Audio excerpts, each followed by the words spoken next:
The crystal chandelier sparkled above Cameron's mansion dining room like 1,000 diamonds, and the smell of honey-glazed ham mixed with sweet potato pie filled the air.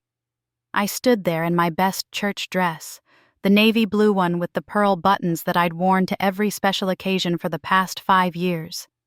My hands trembled as I held my punch glass, watching all those fancy people in their expensive clothes laugh and talk around Cameron's grand table. "Mom!" Cameron's voice boomed across the room, and suddenly everyone went quiet. My son, my baby boy who'd grown into a 6'2" tower of success in his designer suit, walked toward me with that $1,000,000 smile. "Come here, let me give you a proper hug." He wrapped his arms around me, and I smelled his expensive cologne. Then he said it, loud enough for everyone to hear. "I hope you're enjoying that $5,000 a month, Mom. You deserve every penny after everything you did for me." The room seemed to tilt. My mouth went dry. I felt 50 pairs of eyes on me, including Jasmine's sharp gaze from across the table where she sat like a queen in her red designer dress and those diamonds I'd never be able to afford. "Son," I whispered, but my voice cracked. I cleared my throat and spoke louder. "Son, I'm working 2 jobs. I ain't received no $5,000. That's when it happened. Jasmine, my daughter-in-law, choked on her food. I mean really choked, her face going from brown to almost purple as she grabbed her throat. Her eyes went wide like she'd seen a ghost, and that fancy wine glass slipped right out of her other hand, crashing onto the marble floor. The whole room erupted into chaos. Before we continue, please drop a comment if you've ever experienced something like this. We'd love to hear your story and subscribe to the channel to help us grow. Let me take you back to where this all started because you need to understand how I got to that moment, standing in my son's mansion on Christmas Eve, finding out that my whole world had been built on lies. My name is Dorothy Thornton, and I'm 68 years old. I raised my boy Cameron in a small 3-bedroom house on the south side of Chicago, right near Mount Pisgah Baptist Church, where we went every Sunday without fail. His daddy, Walter, worked at the steel mill for 37 years until his heart gave out 6 years ago. We weren't rich, but we were proud. We taught Cameron about hard work, faith, and family. Cameron was special from the start. That boy could solve math problems before other kids could tie their shoes. He got a full scholarship to Northwestern University, then went on to build some kind of tech company I still don't fully understand. Something about apps and digital marketing. All I know is that by the time he turned 35, my baby was a millionaire several times over. When Walter died, I thought my world had ended. We'd been married for 43 years. That man was my rock, my everything. The life insurance barely covered the funeral, and suddenly I was alone in that house with just his memory and a mortgage I could barely afford on my part-time job at the nursing home. Cameron came to the funeral with Jasmine. They'd been married for 2 years by then, and I was trying my best to like her. Really, I was. But that woman had a coldness about her that reminded me of January wind cutting through your coat. She never smiled unless Cameron was looking. Never helped in the kitchen at family gatherings. Never asked how I was doing. Not really. 3 months after Walter's funeral, Cameron sat me down in my little living room, the same room where I'd rocked him as a baby, where we'd celebrated his high school graduation, where Walter and I had slow danced on our anniversary just weeks before he passed. "Mom," Cameron said, taking my hands in his, "I know things are hard right now. Dad would want me to take care of you. I'm going to send you $5,000 every month. Direct deposit into your account. No arguments." I cried. Lord, I cried like a baby. "Son, that's too much. I can't." "You raised me, Mom. You sacrificed everything. You wore the same winter coat for 10 years so I could have new textbooks. This is me honoring you and Dad. Please, let me do this." Jasmine stood by the window, her back to us, looking out at the street. She didn't say a word, but I saw her shoulders get tight. "I'll set it up through Jasmine," Cameron continued. "She handles all our finances, keeps everything organized. The money will come from our joint account on the 1st of every month. You'll never have to worry again." I should have seen it then. The way Jasmine's head turned just slightly, the little smile that played at her lips. But I was too grateful, too relieved, too trusting. That was 6 years ago. The first month came and went. No deposit. I figured it was just banks being slow, paperwork taking time. The second month, nothing. By the third month, I called Cameron, but he was in Singapore on business. Jasmine answered his phone. "Dorothy," she said, and I noticed she never called me Mom like Cameron wanted her to. "I'm sure it's just a processing issue. Let me look into it." I waited. Nothing came. I was too proud to push. Too scared to seem ungrateful. Cameron was busy building his empire, traveling the world. Every time we talked, he asked if everything was okay, and I said yes. Because what kind of mother bothers her successful son about money? What kind of woman can't handle her own affairs? So I got a second job. The first one, working as a home health aide for Mrs. Patterson down the street, barely covered my utilities. The second job, washing dishes at Sister Mary's Soul Food kitchen 3 nights a week, put food on my table. Between both jobs, I worked nearly 60 hours a week.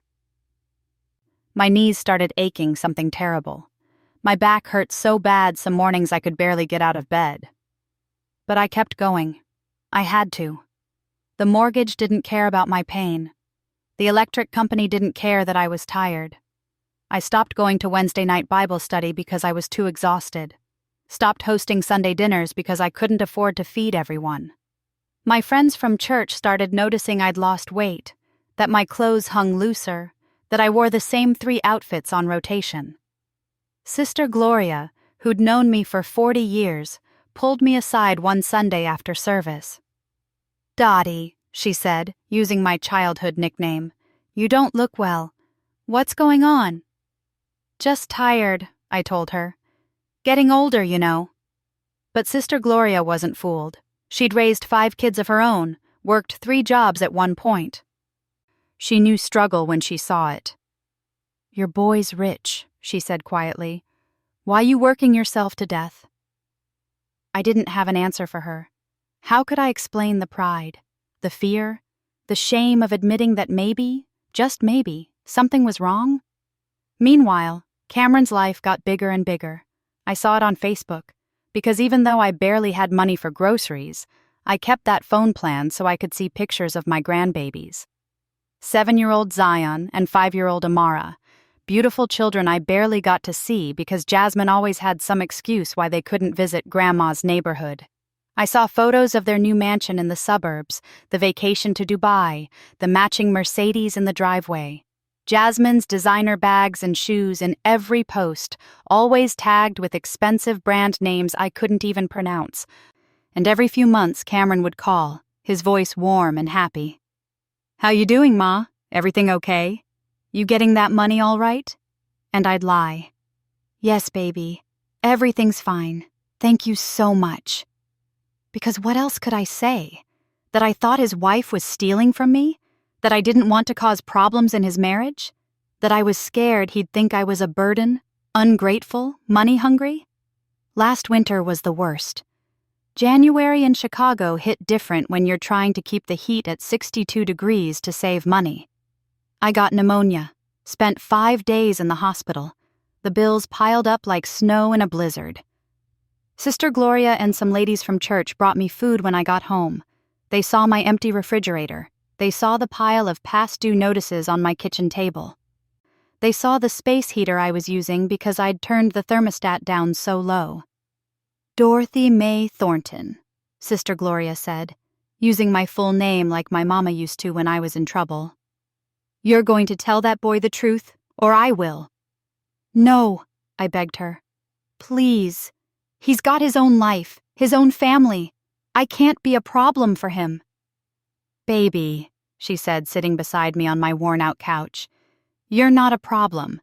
You're his mother. If he knew—" "He can't know," I said firmly. "Promise me." She promised, but I could see the worry in her eyes. The months passed. Spring came, then summer, then fall. I kept working my 2 jobs, kept lying to my son, kept watching Jasmine post pictures of her perfect life on social media, each photo feeling like a knife in my chest. Then came the invitation. Elegant cream cardstock with gold lettering, delivered in a fancy envelope. You are cordially invited to the Thornton family Christmas celebration, December 24th, 6 p.m. Formal attire requested. I almost didn't go. What would I wear? How would I get there? But Sister Gloria wouldn't let me give up. She took me to the Goodwill, and we found that navy dress with the pearl buttons. She did my hair at her kitchen table. She even paid for my Uber ride because my car had broken down in October, and I couldn't afford to fix it. You deserve to see your grandbabies on Christmas, she said, squeezing my hand. You deserve to be celebrated. So I went.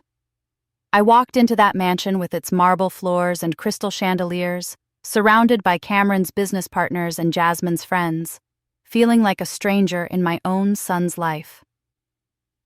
Zion and Amara ran to me when I arrived, their faces lighting up like Christmas morning. "Grandma!" they screamed, and for a moment, everything felt worth it. But Jasmine's eyes followed me around that house like a hawk watching prey. Every time I talked to someone, she appeared nearby. Every time Cameron started to approach me, she pulled him away with some excuse. The dinner was spectacular.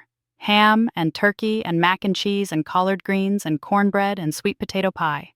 Food I used to make for Walter and Cameron in our little kitchen, now prepared by some fancy caterer and served on china that cost more than my monthly mortgage.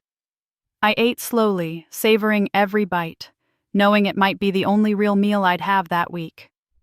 That's when Cameron stood up, champagne glass in hand, to make his toast.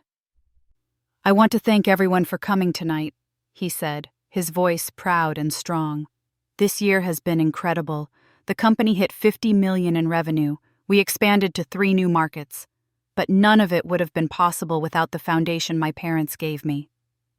He looked at me, and my heart swelled with pride and pain all mixed together. My dad taught me about integrity, and my mom taught me about sacrifice, about putting family first, about love without conditions. He walked toward me, and everyone's eyes followed. "Mom, I know Dad isn't here, but I hope I'm making you both proud.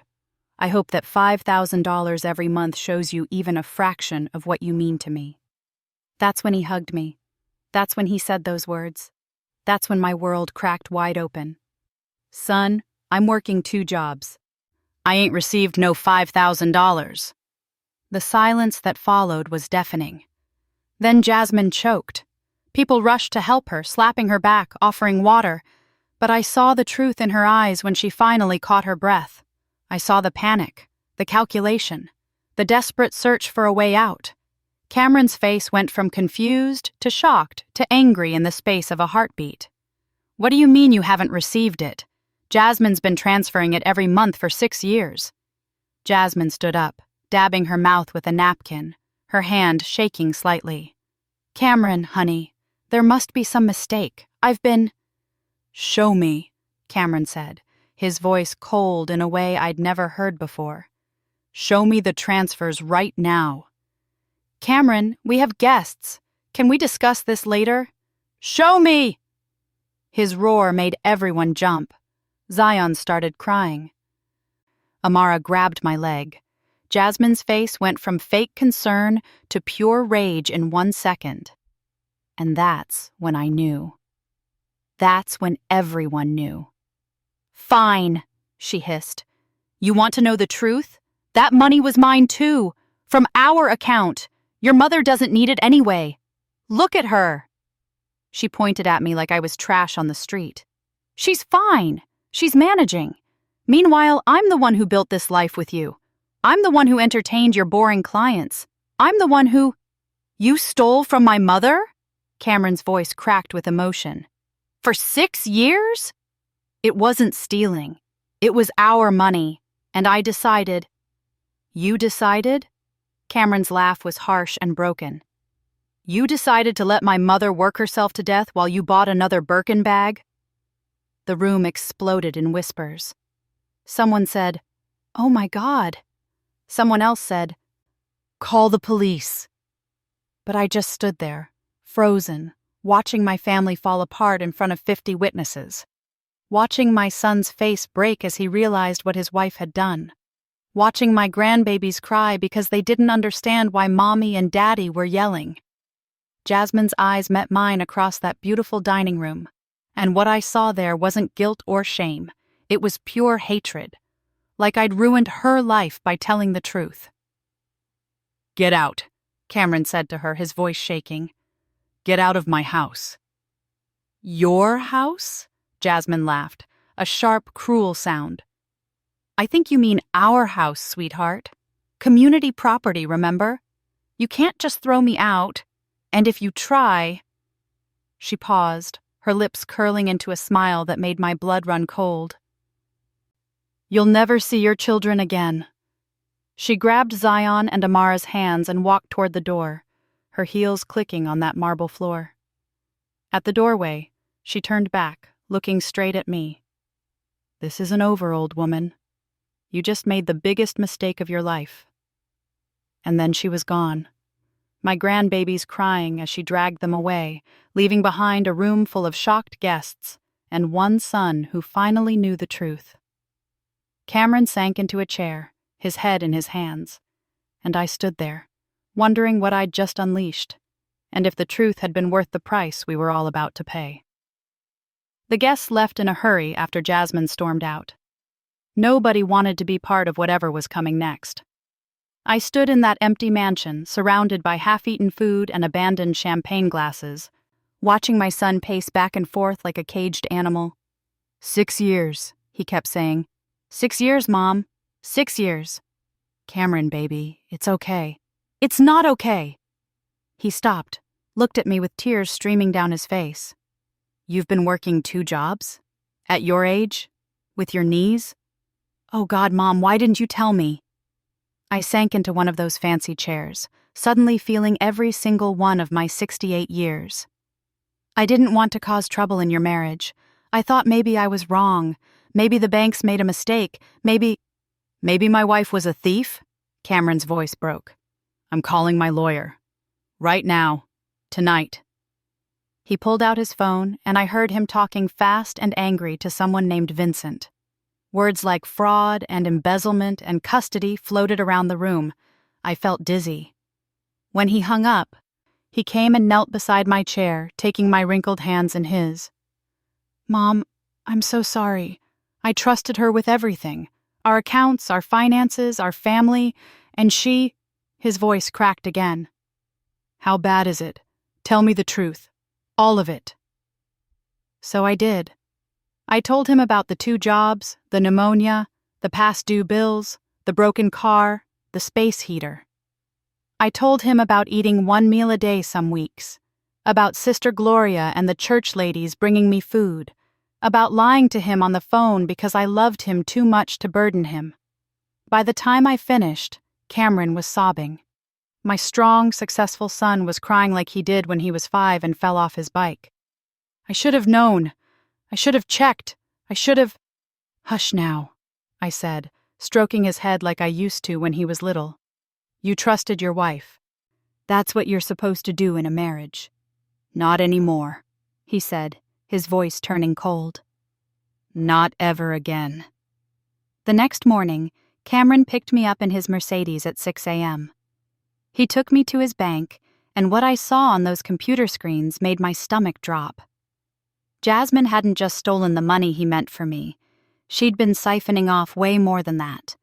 Almost $400,000 over 6 years, hidden in multiple accounts, buried in fake business expenses and cash withdrawals. She's been planning this, the bank manager said, a thin white man in a gray suit. This is sophisticated fraud. You'll need to involve the police. Cameron's lawyer, Vincent Morrison, met us at the bank. He was a sharp-dressed black man in his 50s with gray at his temples and eyes that missed nothing. He looked at the evidence and shook his head. This is bad. But Dorothy, he turned to me, This is also good. We can prove theft, fraud, and financial elder abuse. In Illinois, that's serious. We're talking criminal charges, not just divorce court. I don't want to send her to jail, I said quietly. I just want— Mom, Cameron interrupted. She stole from you, from us. She let you suffer. She needs to face consequences. Over the next 3 weeks, things moved fast.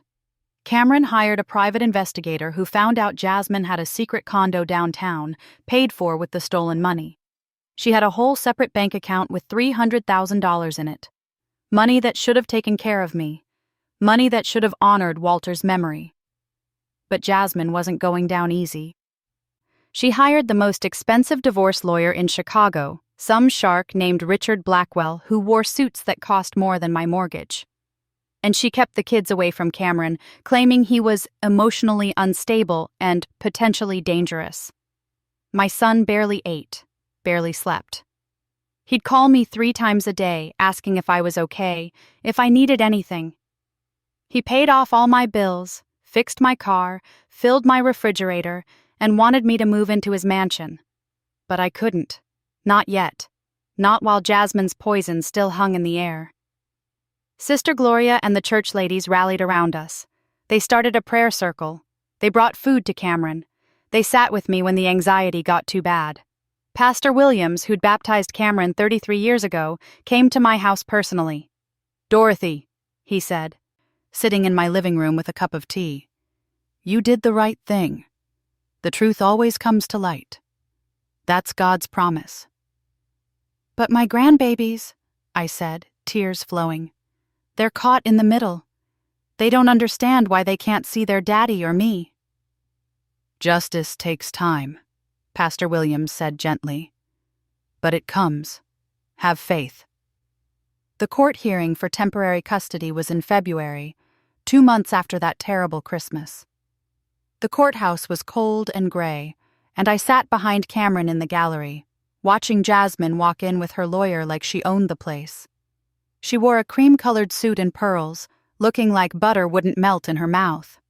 The judge was a black woman in her 60s named Judge Patricia Henderson. She had kind eyes but a firm voice.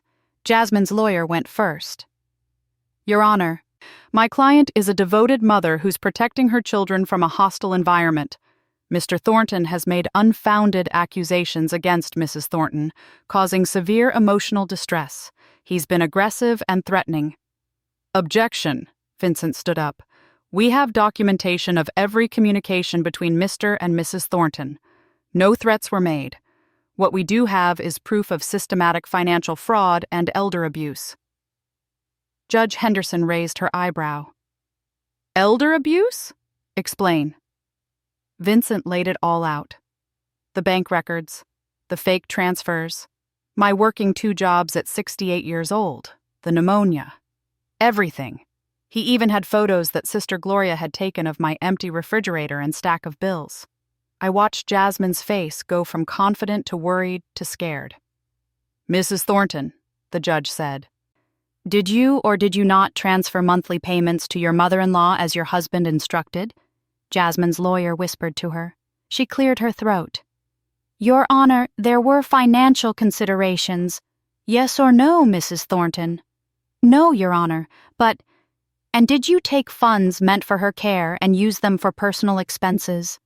Jasmine's silence was answer enough. "Your Honor," her lawyer jumped in, "my client is willing to make restitution." "I'm sure she is," Judge Henderson said dryly. "Now that she's been caught, temporary custody goes to Mr. Thornton. Mrs. Thornton will have supervised visitation pending criminal investigation. Next case." Cameron broke down crying right there in the courtroom. I held him while he shook, this grown man who'd lost his wife but gained his children back. But it wasn't over. Not by a long shot. 3 days later, I was walking out of Mrs. Patterson's house after my shift when a black SUV pulled up. 2 men in suits got out. "Dorothy Thornton? We're with the Cook County State's Attorney's Office. We'd like to ask you some questions about Jasmine Thornton." They took me to a small office downtown where a young black woman prosecutor named Angela Davis sat across from me. She had a kind face, but serious eyes. "Mrs. Thornton, we're building a case against your daughter-in-law for wire fraud, theft, and financial exploitation of an elderly person. Your testimony is crucial. But I need to warn you, this won't be easy. Her lawyer will try to make you look confused, forgetful, maybe even complicit. Are you prepared for that?" I thought about Walter, about all those years of sacrifice, about lying in that hospital bed with pneumonia, wondering if I'd die alone, about my grandbabies being used as weapons. "I'm ready," I said. "I'm tired of being scared." The trial started in April. Spring was coming to Chicago, but that courtroom felt like winter. Jasmine sat at the defense table in a navy suit, looking thinner, older, meaner. She didn't look at me once. I took the stand on the second day. Vincent had prepared me, but nothing could prepare me for this. My hands shook as I placed them on the Bible and swore to tell the truth. Angela Davis asked me to tell my story. So I did. I told them about Walter's death, about Cameron's promise, about waiting for money that never came, about being too proud to ask, about working 60 hours a week at 68 years old, about the pneumonia, about everything. "Mrs. Thornton," Angela said gently, "why didn't you tell your son the truth sooner?" "Because I loved him," I said, my voice breaking. "Because I didn't want to ruin his marriage. Because I thought maybe I was wrong. Because I was ashamed." Then it was Blackwell's turn. Jasmine's lawyer stood up, all-expensive suit and fake smile. "Mrs. Thornton, isn't it true that you never directly asked Mrs. Jasmine Thornton about the money? I asked several times early on, but not recently, correct? Not in the past 4 years?" "No, and isn't it possible you simply forgot about receiving the money? You're 68 years old. Memory issues are common." "My memory is just fine," I said firmly. "I remember every single month that money didn't come, every bill I couldn't pay, every meal I skipped." "Or perhaps," Blackwell smiled like a snake, "you were embarrassed to admit to your successful son that you'd spent the money unwisely." The courtroom gasped. Cameron jumped up. "That's a lie!" Judge Henderson banged her gavel. "Mr. Thornton, sit down." But I stayed calm. I looked at that lawyer, then at Jasmine, then at the jury. "Sir, I have bank statements showing exactly 0 deposits from my son in 6 years. I have pay stubs from 2 jobs, I have medical bills from pneumonia, and I have a conscience that won't let me lie. Can your client say the same?" The jury looked at Jasmine. She looked at her lap. Over the next week, they brought in bank experts, forensic accountants, even Sister Gloria, who testified about my condition. They showed pictures of Jasmine's designer bags, her secret condo, her luxury vacations. They showed my empty refrigerators. The prosecution's closing argument was simple. This woman stole $360,000 from her husband's elderly mother over 6 years. She let a 68-year-old woman with bad knees work 2 jobs while she bought Gucci bags. She committed fraud, theft, and elder abuse. And she did it all without a shred of remorse. The evidence is clear. The choice is yours. The jury deliberated for 4 hours. I sat in the hallway holding Cameron's hand, praying to Walter in heaven to give us strength. When we went back in, the forewoman stood up. She was a black woman about my age with gray hair and glasses. "On the count of wire fraud, we find the defendant guilty. On the count of theft, we find the defendant guilty.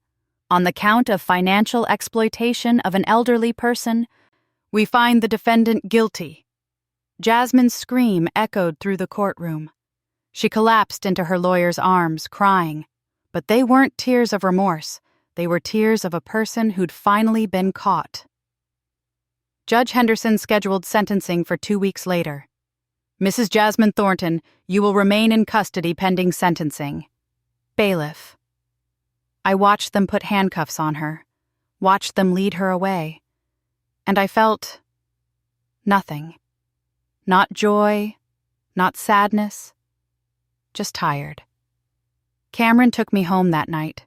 He made me dinner in my little kitchen. Fried chicken and collard greens, Walter's favorite. We ate together at my small table, not saying much, just being. "Thank you, Mom," he finally said, "for being strong, for telling the truth, for being you." "Baby," I said, taking his hand, "I just did what your daddy taught me. Stand up for what's right, no matter the cost." Jasmine got 5 years in prison at sentencing. She cried and begged, but Judge Henderson wasn't moved. "You had every advantage in life," the judge said. "Money, opportunity, a good husband, and you chose to steal from a woman who raised the man who gave you everything. 5 years, and you'll pay full restitution." The divorce was finalized in June. Cameron got full custody of Zion and Amara. They moved in with him, and slowly they started coming to visit me again. "Grandma," Zion said one Sunday afternoon in my living room, "why was Mommy so mean to you?" I looked at this beautiful 7-year-old boy with his big brown eyes and his daddy's smile. "Sometimes, baby, people forget what's important. They think money and things matter more than love and family. But your daddy didn't forget. And I know you won't either." Cameron paid me back every penny Jasmine stole, plus 6 years of interest. He set up a real account, one I could monitor myself, with monthly payments that actually came. But more than that, he came by every Sunday for dinner. Him and the kids. We'd eat together, laugh together, pray together. Sister Gloria and the church ladies threw me a party in August. "Celebrating Dorothy's Justice Day," the banner said. The whole congregation came. We ate and sang and praised God for bringing truth to light. Pastor Williams gave a little speech. "Sometimes," he said, "justice takes time. Sometimes the road is hard, but God sees, God knows, and God delivers." I stood up to say thank you, looking at all these faces who'd supported me, prayed for me, loved me when I felt unlovable. 6 years ago, I said, I was lost. I was working myself to death, lying to my son, ashamed and scared. But you all showed me that asking for help isn't weakness, that telling the truth isn't causing trouble, that I deserved better. Thank you for saving my life. There wasn't a dry eye in that church. Now it's been a year since that terrible Christmas. I'm 69 now, and I only work one job. Because I want to, not because I have to. Mrs. Patterson still needs me, and I love taking care of her. But I also have time for Wednesday Bible study again. Time for Sunday dinners. Time to spoil my grandbabies. Zion and Amara sleep over every other weekend. We make cookies and watch old movies, and I tell them stories about their grandfather Walter and their daddy when he was little. They're healing. We all are. Last week, Amara asked me, "Grandma, do you forgive Mommy?" I thought about that question for a long time. "Baby," I finally said, "forgiveness doesn't mean what she did was okay. It means I'm not going to let her actions poison my heart. I'm going to choose love instead of hate, peace instead of anger. That's what your great-granddaddy Walter would want. That's what God wants. And that's what I want." Cameron overheard us. Later, he hugged me tight. "You're the strongest person I know, Mom." "No, baby," I said. "I'm just a woman who learned that the truth really does set you free." Sometimes I still see Jasmine's face in my mind. That moment at the Christmas party when she choked, when she realized her whole house of cards was falling down. I don't take joy in her suffering. I take peace in knowing that justice was served, that my grandbabies are safe, that my son knows the truth. Walter's picture sits on my mantle, and I talk to him sometimes. "We did good with that boy," I tell him. "Real good. And I'm okay now. Finally, I'm okay." The other day, I ran into a woman at the grocery store. She recognized me from the news coverage of the trial. "You're so brave," she said. "My daughter-in-law treats me terribly, but I don't say anything because—" I stopped her right there. Sister, I said, life is too short to suffer in silence. Tell the truth. Ask for help. You deserve better. She started crying right there in the cereal aisle. I gave her my number and Sister Gloria's. Call us, I said. You're not alone. That's my mission now. Helping other folks who are stuck like I was. Speaking at churches and community centers about elder abuse and financial exploitation. Telling my story so others won't have to suffer like I did. Cameron jokes that I'm famous now. But I don't want fame. I want justice for folks who can't fight for themselves. I want truth to win over lies. I want families to be built on love, not greed. And every first of the month, when that deposit hits my account, I say a little prayer of thanks.